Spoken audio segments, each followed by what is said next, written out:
نبی علیہ الصلوۃ والسلام ته یو صحابي عرض وکړو، ابی بن کعب رضی الله عنه، وی اے د الله رسوله زه چې کله دعا کوم دعا نو وی زه په دعا کې سلورمه حصہ د ستاسو درود شریف د پاره وباسم.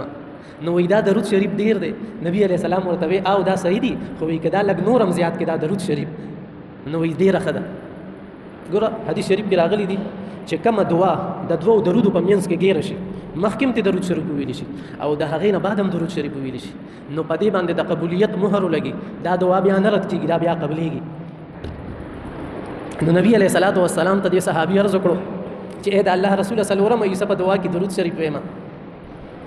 نو نبی علیہ السلام ورته ارشاد فرمایي چې دا خو ډیره ښه ده، خو لګې نورم زیات کا. نو دې صحابي ورته وویل چې ای د الله رسوله که چېرته دا درود شریف نیمه دعا کې چې کم دی، کم ټایم چې ما تا دپاره خاص کړی دی د ستا د ذکر دپاره، په هغې کې په نیم ټایم کې به زه درود شریف ویم، نیم وخت، او نیم ټایم کې به بیا زه نور ذکر او اذکار کوم. وی دا هم ډېره ښه ده، او وی که لږې نور زیات کې نو وی دا به ډېره ښه وي. نو هغه صحابي بیا عرض وکړو چې ای د الله رسوله 3 حصې به ستا درود شریف له ورکم، یوه حصه به خپلو اذکارو له ورکم. نبي علیه الصلاة والسلام ورته وفرمایل دا ډېره ښه ده، او که لږې نور هم زیات کې دا به د هغې نه هم ښه وي.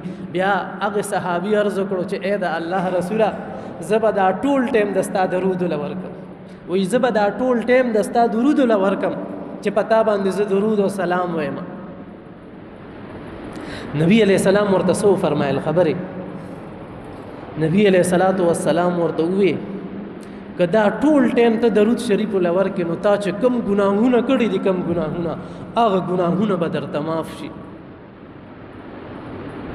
او بل ستا چې سانه غمونه وي، ستا سانه حاجات دي، ستا سانه ضروریات دي، الله پاک به درله هغه برابر کړي. انسان څه غواړي؟